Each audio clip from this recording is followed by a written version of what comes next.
بدقسمتی سے میں تو اڈیالہ جا نہیں سکا کیونکہ مجھے 6 گھنٹے 11 بجے سے شام 5:30 بجے تک 5:30 بجے تک جے ٹی کے سامنے رکھا گیا، تو اس لیے میں تو وہاں پہ جا نہیں سکا اڈیالہ۔ لیکن جو میں نے سنا، جو میں نے دیکھا اپنے ساتھیوں سے، تو مجھے بہت شدید افسوس ہے کہ ایک ایسے موقع پر جس میں کہ کتنے عرصے کے بعد عدالتی احکامات کے تحت اگر ملنے گئے تھے، اسی ارینجمنٹ کے تحت، قانون کے تحت، عدالتی حکم کے تحت، ہمیں اس دن جمعرات کو نہیں ملنے دیا گیا، آج ان کو نہیں ملنے دیا گیا، جو وکلاء اور فیملی، سب سے پہلے فیملی ہے۔ علیمہ خان، ان کو اریسٹ کیا، ان کی بہنوں کو اریسٹ کیا، یہ انتہائی شرمناک ہے اور ہم اس کی شدید مذمت کرتے ہیں، کیونکہ ہم یہ سمجھتے ہیں کہ ایک طرف تو آپ یہ جو کانفرنس منعقد کر رہے ہیں اور لوگوں کو باہر کے بیرونی دنیا میں سرمایہ کاری کے لیے آپ نے بلایا ہوا ہے، تو کچھ تو کامن سینس ہونا چاہیے تھا کہ بھئی آج کے دن تو کم از کم کوئی ایسی ایکٹیویٹی نہ کی جائے جس سے کہ ہمارے ملک کا نام بدنام ہو۔ جو انویسٹر جو آئے ہوئے ہیں، کون اس ماحول میں، جس طرح کہا گیا، ہم پھر کہیں گے، ایسے ماحول میں کوئی $1 نہیں لگائے گا، $1 نہیں لگائے گا۔ ایسے حالات کریٹ کر دیے گئے ہیں جس میں کہ ہر صوبے میں ایک بدامنی، دہشت گردی، ایک سیاسی عدم استحکام، پورا ملک، مجھے تو سمجھ نہیں آ رہی ہے کہ ہم کرنا کیا چاہتے ہیں، اس ملک کو ہم کس کھڈے میں گرانا چاہتے ہیں۔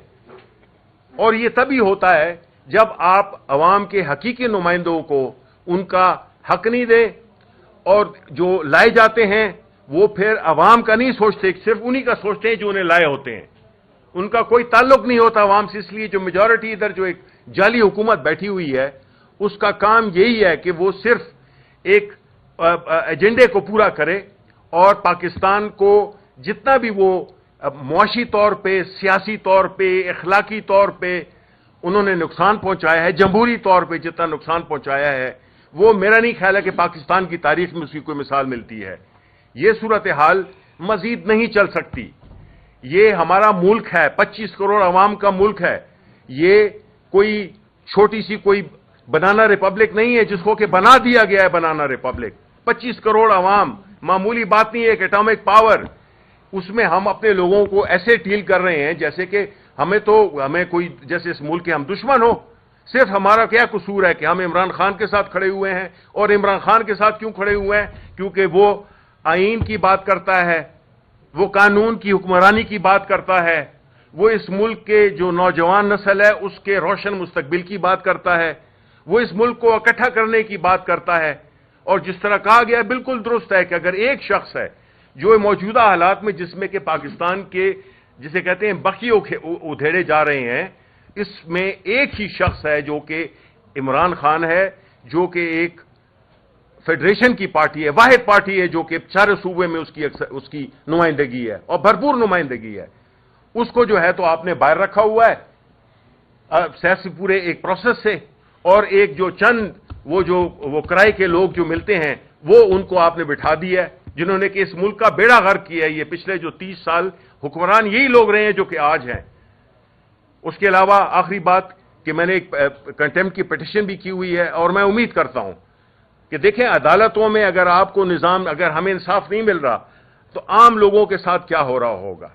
عدالت کو ایگزیکٹو کے نیچے ماتحت کر دیا گیا ہے، اس کا ایک ڈپارٹمنٹ بنا دیا گیا ہے، اور جہاں پہ یہ ہو تو وہ آزاد، پھر اب 3 ستون نہیں ہے، اب 2 ستون ہے، اور دوسرا ستون بھی بڑا جعلی ہے، وہ جو ہے نا اس کی وہ ایک اس میں ریت زیادہ ہے، اس میں سیمنٹ کم ہے، اس میں ریت زیادہ ہے، اور وہ ہے پارلیمنٹ۔ اس کو بھی ڈیفینگ کر دیا گیا ہے، اس کے دانت نکال دیے گئے ہیں۔ تو اس طرح کی صورتحال میں ملک نہیں چل سکتا۔ ہمارے بیرونی مسائل، ہمارے اندرونی غلفشار اس بات کی نشاندہی کرتا ہے کہ ذرا مل کے بیٹھے اور اس پہ بات کریں کہ ہم نے کس طرح سے اس ملک میں جو پستگی کی طرف ہم جا رہے ہیں، اس کو کس طرح سے روکا جائے، اور کم از کم ایک ایسا معاشرہ کریٹ کیے جائے جہاں پہ کہ قانون کی عزت ہو، ججوں کے فیصلے مانے جائیں۔ یعنی آپ بتائیں مجھے کہ کون سا ایسا ملک ہے جس میں کہ ججز کے فیصلوں کو لوگ جوتوں کی نوک پہ لکھتے ہیں؟ ایسے ماحول میں کون اپنے آپ کو محفوظ سمجھے گا؟ کوئی بھی نہیں۔ میرے ساتھ ہوتا ہے، کل آپ کے ساتھ ہوگا، کل ان کے ساتھ ہوگا۔ عدالت ہے، میڈیا ہے، اس کو بھی بالکل ختم کر دیا گیا ہے۔ وہ اب بات کر نہیں سکتے ہیں. تو پھر ایسے دوران میں 21ویں صدی میں کون کدھر اس ملک میں انویسٹ نہیں کرے گا؟ انویسٹ نہیں کرے گا تو پھر یہ ملک ترقی نہیں کرے گا. ہماری اکانومی اسی طرح نیچے نیچے اور قرضوں پہ چلتی رہے گی. بہت بہت شکریہ. تینوں بہنیں اس وقت ایک ماضی کے اندر قید ہے.